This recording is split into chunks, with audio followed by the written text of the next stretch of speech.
ओम। आज शिक्षक दिवस है। मैं सर्वप्रथम समग्र जीवन दर्शन के वैश्विक शिक्षक परम पूज्य स्वामी रामदेव जी को बहुत बहुत नमन करता हूं और श्रद्धेय आचार्य जी की सूक्ष्म उपस्थिति को प्रणाम करता हूं। पूज्य स्वामी परमार देव जी की सांगठनिक क्षमता और उनकी राष्ट्र के और भारतीय संस्कृति के प्रति समर्पण और वेदों उपनिषदों में उनकी विद्वता को भी नमन करता हूं। यहाँ पर उपस्थित हमारे पूज्य स्वामी ऋतदेव जी, पूज्य स्वामी कौशल देव जी, पूज्य स्वामी विनय देव जी, आपकी जो सेवा में निरंतर संपृक्त हैं, उन सभी की भी निष्ठा को और गुरु निष्ठा को विशेष रूप से प्रणाम करता हूं। और सबसे अधिक मैं आप में जो अंतर्निहित पुरुषार्थ की जो क्षमता है और गुरु निष्ठा, राष्ट्र निष्ठा, संस्कृत निष्ठा, उसको भी शत शत नमन करता हूं। अभी पूज्य स्वामी परमार देव जी ने भारतीय शिक्षा बोर्ड के विषय में, उसकी अवधारणा के विषय में संक्षिप्त रूप से अपनी वक्तृता में आपसे सहभागिता की है वैचारिक, और समय समय पर परम पूज्य स्वामी जी के उद्बोधनों को, प्रबोधनों को आप सुनते रहते हैं। समय समय पर मुझे भी अवसर मिला है तो भारतीय शिक्षा बोर्ड के संकल्पना, अवधारणा और उसके की संरचना और उसके पाठ्यक्रमों के विषय में भी हमने चर्चा की है। आपके प्रश्नों पर ही मैं सीधे आना चाहता हूं। आपके प्रश्नों को मैं अगर सारांश में कहूं तो जो मैंने भी देखा है, भारतीय शिक्षा बोर्ड की 4-5 प्रश्न आपके उसकी वैधानिकता पर है, लीगैलिटी ऑफ भारतीय शिक्षा बोर्ड। एक प्रश्न ये भी है कि क्या अन्य प्रांतों में भी भारतीय शिक्षा बोर्ड वैधानिक रूप से मान्यता प्राप्त है या नहीं है। एक मूल प्रश्न इसमें से 6-7 लोगों का प्रश्न ये है। तो उसके विषय में मैं बहुत ही एक स्पष्ट रूप से पूरी प्रक्रिया बताना चाहता हूं। कई बार आपने स्वामी जी से भी सुना होगा और हमने भी कभी कभी आपसे चर्चाएं की हैं आस्था के माध्यम से, और कभी जब आपके यहाँ गए हैं कोटा में, जोधपुर में, तो वहां भी जो राजस्थान के लोग हमारे मित्र रहे होंगे, हमारे सेवाधर्मी लोग होंगे, उनको पता होगा। लेकिन फिर भी मैं दोबारा उसको पुनरावृत्ति करना उचित समझता हूं कि भारतीय शिक्षा बोर्ड भारत सरकार द्वारा गठित एक नेशनल स्कूल एजुकेशन बोर्ड है।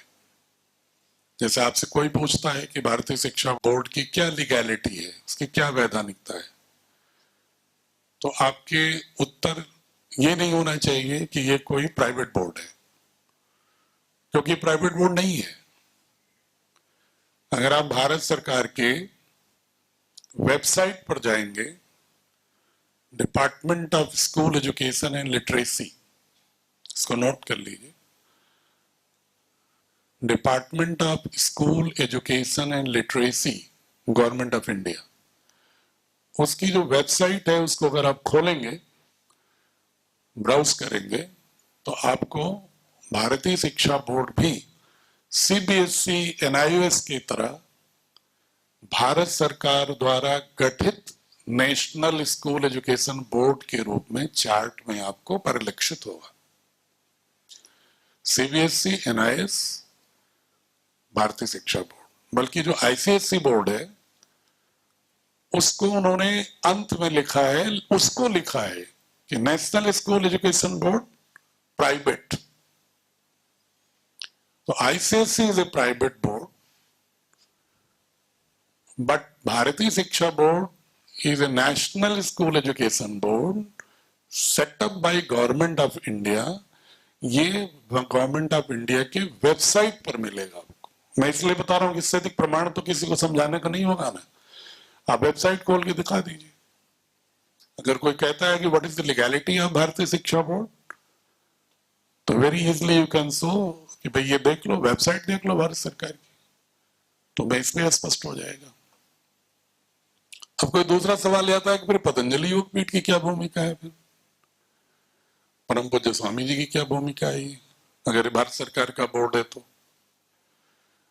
चूंकि परम पूज्य स्वामी जी लगभग 14-15 वर्षों से इस बात की दृढ़ संकल्पना प्रस्ताव प्रस्तुत करते रहे और उनके साथ भारत के अनेक विद्वान मनीषियों ने, जिनकी शैक्षणिक व्यवस्था के दर्शन में रुचि थी, उन्होंने भी समय समय पर राज्य सरकारों और भारत सरकार के समक्ष ये बार बार ये प्रस्तावना रखी कि भारत में जो शिक्षा हो वह भारतीय संस्कृति की जड़ों से युक्त हो। आधुनिक शिक्षा होनी चाहिए, क्योंकि जब किसी व्यक्ति को किसी कालखंड में जीवन यापन करना है तो स्वाभाविक रूप से उस युग अनुरूप जो कौशल है सोशियो इकोनॉमिक क्षेत्र में, सामाजिक आर्थिक राजनीतिक क्षेत्र में जो एक क्षमता होनी चाहिए, जो एक कौशल होना चाहिए, जो एक दक्षता होनी चाहिए, वो तो होनी ही चाहिए, उस पर कोई समझौता नहीं होना है। लेकिन उस कौशल के विकास में, दक्षता के विकास में, उसकी योग्यताओं के विकास में किस प्रकार का मूल्य बोध आप्लावित होना चाहिए। वो जो युवा का जो शिल्पन होता है, जो आर्किटेक्चर ऑफ द चाइल्ड है, उसको हम एक ग्लोबली कॉम्पिटेंट लीडर के रूप में तो डेवलप करें। उसके पास सारी क्षमताएं होनी चाहिए, जो आधुनिक क्षमताएं आवश्यक है वैश्विक शीर्ष पर जाने के भी। जैसे ग्लोबली कॉम्पिटेंट लीडरशिप कौन कर सकता है? जो बच्चा आज फिलोसॉफिकली भी स्ट्रांग हो, दार्शनिक रूप से भी पूरी दुनिया का दर्शन जानता हो। वैश्विक स्तर पर तो नेतृत्व वही कर सकता है जो दुनिया के सारे दर्शनों को जानता हो, सारी फिलोसफीज को जानता हो, विज्ञान की समस्त यात्राओं को जानता हो, और अधुनातन जो विकास हैं, जो भी साइंटिफिक इनोवेशंस हैं, उसमें भी कॉम्पिटेंट हो, उसकी नॉलेज रखता हो, और किसी एक डोमेन का एक्सपर्ट भी हो, विशेषज्ञ भी हो। जैसे इस समय का जो 21वीं सदी का जो कालखंड है वो आर्टिफिशियल इंटेलिजेंस का कालखंड है। अगर कोई व्यक्ति कंप्यूटर नहीं जानता तो 20वीं सदी में निरक्षर माना जाता था, पिछली सदी में, और मुख्य रूप से पिछली सदी के उत्तरार्ध में, जब वो 1975-80 के बाद एक ऐसा दौर चला कि जो कंप्यूटर नहीं पढ़ा है वो इलिटरेट। आप कितने भी विद्वान हैं, लेकिन अगर आप कंप्यूटर नहीं जानते हैं तो you cannot be compatible with the new world. नई दुनिया के साथ आपका कोई संबंध, संपर्क उतना उचित नहीं हो पाएगा अगर आपको कंप्यूटर नॉलेज नहीं है। लेकिन अब जब 21वीं सदी में हम प्रवेश किए हैं, बहुत तेजी से बढ़ रहा है। जो परिवर्तन की जो लहर है ना, जैसे जैसे समय बीत रहा है वैसे वैसे ह्यूमन इंटेलेक्चुअल डेवलपमेंट, जो मनुष्य की जो बौद्धिक विकास यात्रा है, उसमें त्वरण बढ़ गया है, एक्सेलरेशन बढ़ गया है, गति बढ़ गई है उसकी।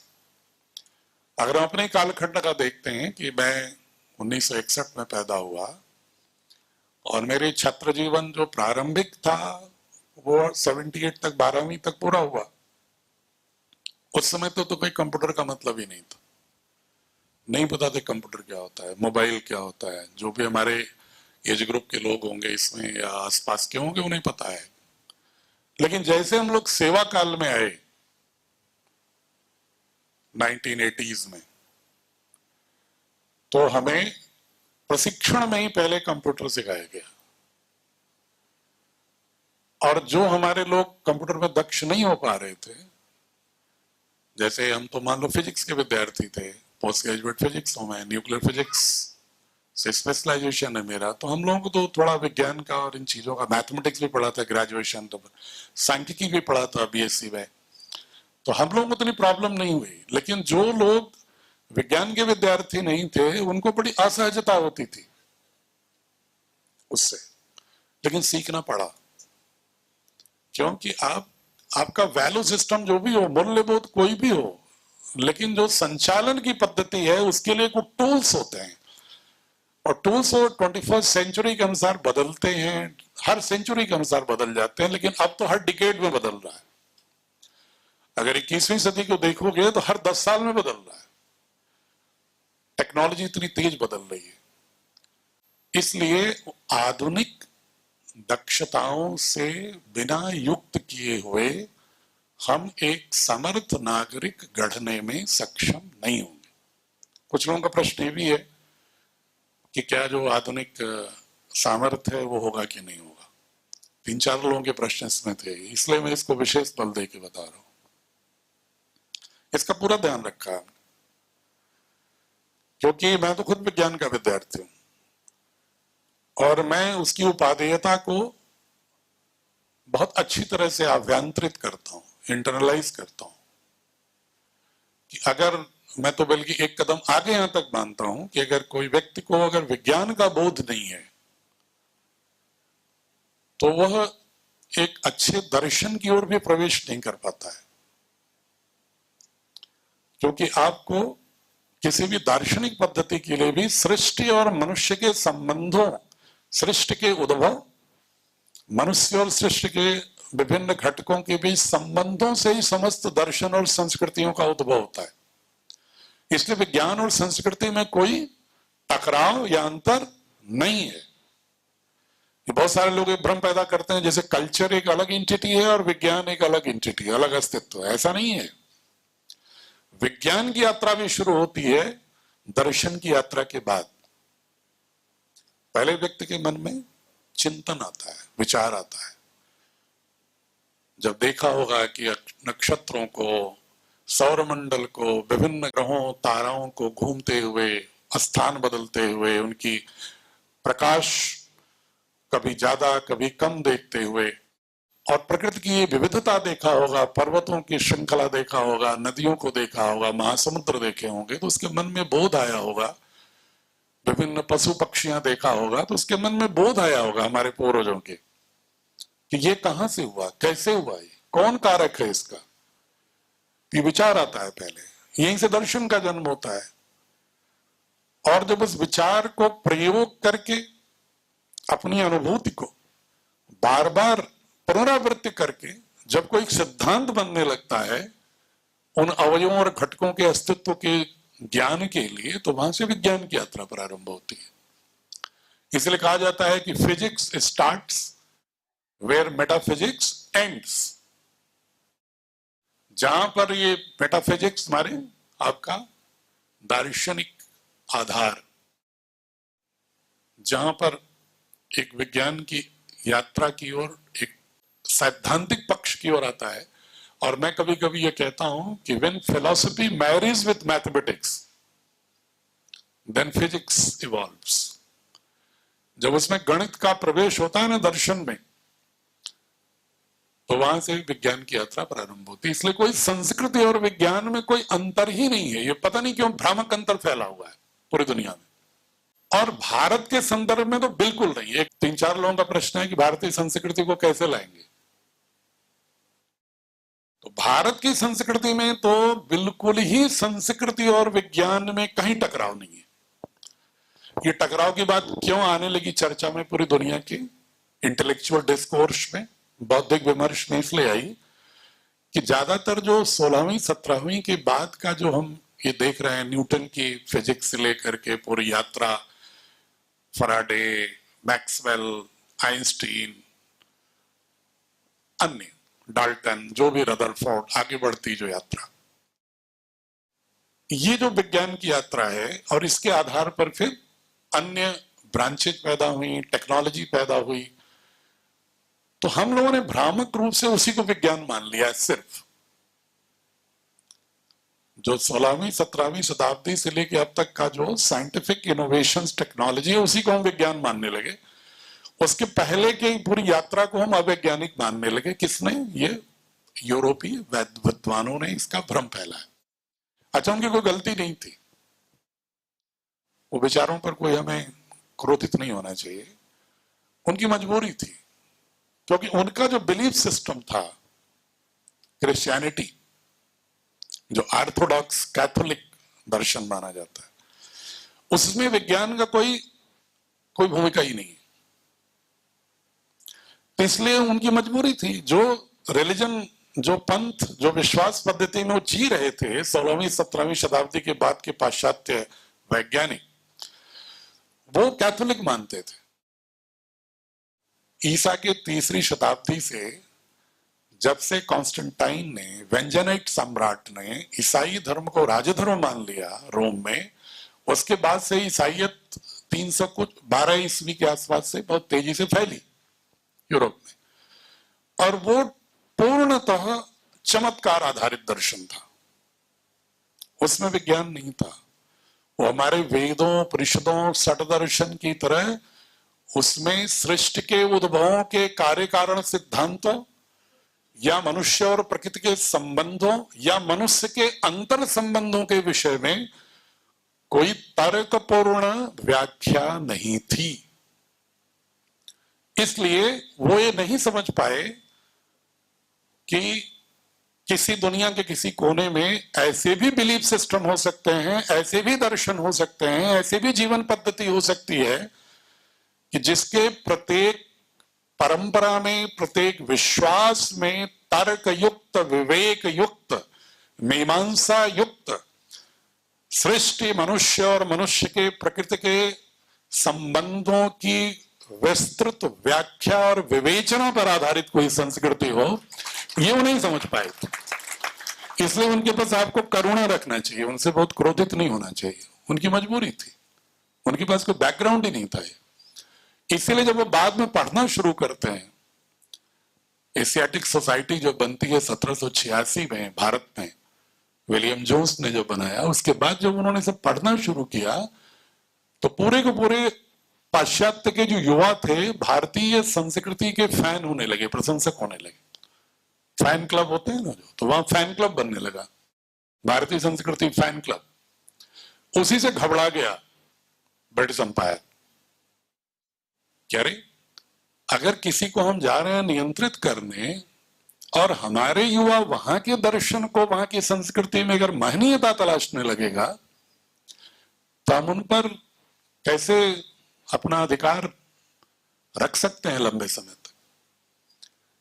फिर तो उनके मन में हीन भावना आने लगी। तो उन्होंने कहा नहीं, पहला हमें करना होगा कि ये सिद्ध करना होगा, ये नैरेटिव गढ़ना होगा कि भारत की समस्त शास्त्रीय ग्रंथों में पूजा पाठ और ढकोसला और अंधविश्वास के अलावा कुछ नहीं है।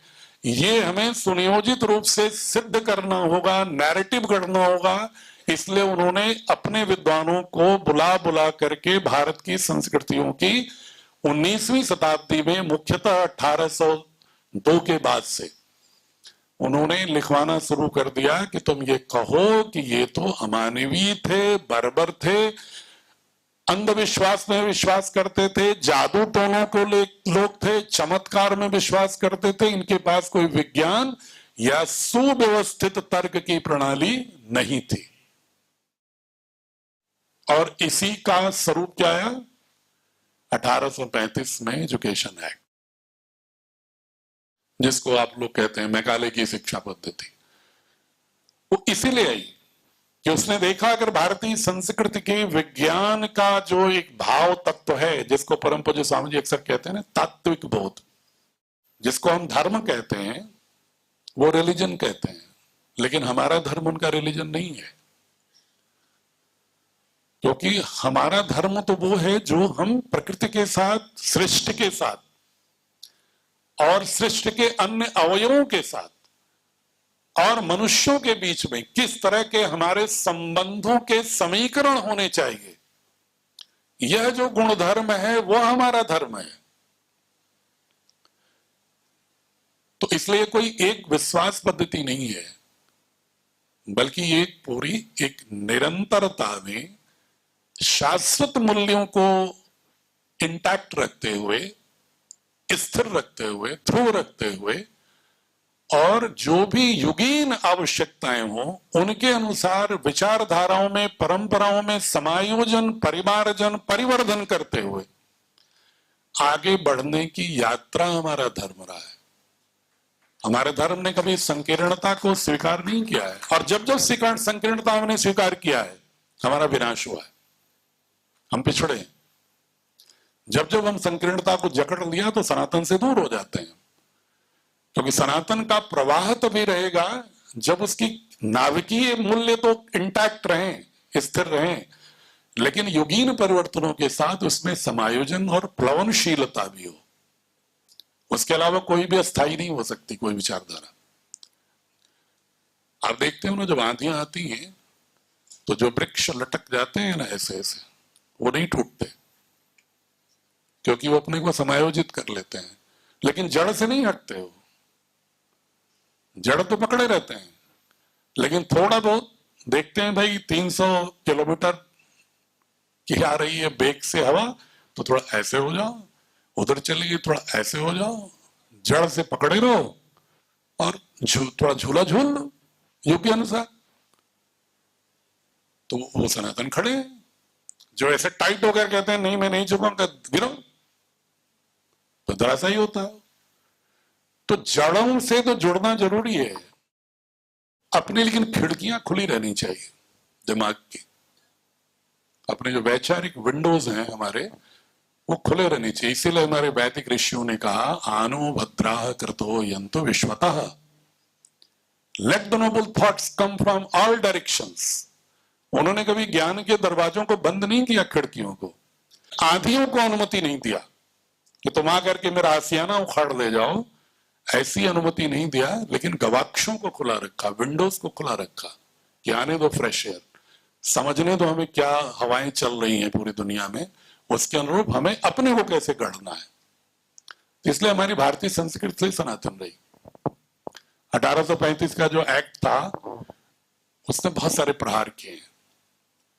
तो मैं बहुत छोटे छोटे उदाहरण आपको दूंगा, ज्यादा नहीं विस्तार से। एक से रिसले 1802 में अंग्रेजों ने कहा उसी साजिश के तहत कि भारत की संस्कृति को हीन घोषित करो, भारत के लोगों में विभाजन पैदा करो, उन्हें ये बोध पैदा करो कि तुम एक प्रजाति के ही नहीं हो, तुम तो अलग अलग प्रजातियों के हो, तुम लोग अलग अलग विश्वास पद्धतियों के हो, तुम लोग अलग अलग संस्कृतियां तुम्हारी हैं, तुम एक संस्कृति के नहीं हो, तुम्हारे में कोई एकात्मता नहीं है, तुम्हारे में कोई समानता नहीं है, ताकि एक साथ खड़े होने का बोध इनके अंदर न आए। यह सुनियोजित रूप से एक उनका लक्ष्य था। और दूसरा लक्ष्य उनका था कि हमारी अंग्रेजी मानसिकता के कुछ युवा ब्रिटिश एम्पायर के नट बोल्ट की तरह ब्यूरोक्रेसी में आ जाएंगे, नौकरी में आ जाएंगे, नीचे वाले लेटर में, नीचे क्लर्क, ये सब कैटेगरी में आ जाएंगे, ताकि एक आधारशिला हमारी जो गवर्नेंस की है, सरकार चलाने की है ब्रिटिश एम्पायर की, उसमें हमें सुविधा हो, सैलरी भी कम देना पड़े, और ये पढ़े लिखे लोग भारत के तथाकथित हमारे साथ नौकरी करेंगे, तो आधारशिला होंगे हमारे। और शेष जितने हैं उनको सर्टिफिकेट ही मत दो, चाहे वो पाणिनि व्याकरण पूरा याद हो उसको, चाहे सारे वैदिक मंत्र याद हो उसको, उसके अर्थ याद हो, सारे उपनिषदों की मूल मीमांसा उसको पता हो, उसको षड्दर्शन पता हो, उसको महाभारत रामायण का बोध हो, उसको अन्य बड़े शास्त्रों का, नीतिसार का, कौटिल्य के अर्थशास्त्र का, बृहस्पति संहिता का बोध हो, उसे कादम्बक के नीति शास्त्र का बोध हो, शुक्र की नीतिसार का बोध हो, विदुर नीति का बोध हो, भले ही हो, लेकिन उनको हम प्रमाण पत्र नहीं देंगे कि पढ़ा लिखा आदमी है। पढ़ा लिखा तो वही होगा जो हमारे वाले मैकाले वाले सिस्टम से जो एजुकेशन प्राप्त करके परीक्षा देके सर्टिफिकेट लेगा, वही पढ़ा लिखा है। इसलिए जितने भी हमारे संस्कृत और फारसी के विद्वान थे भारत में पूरे, चाहे कितने ही निष्णात रहे हो, वो सब अनपढ़ घोषित हो गए।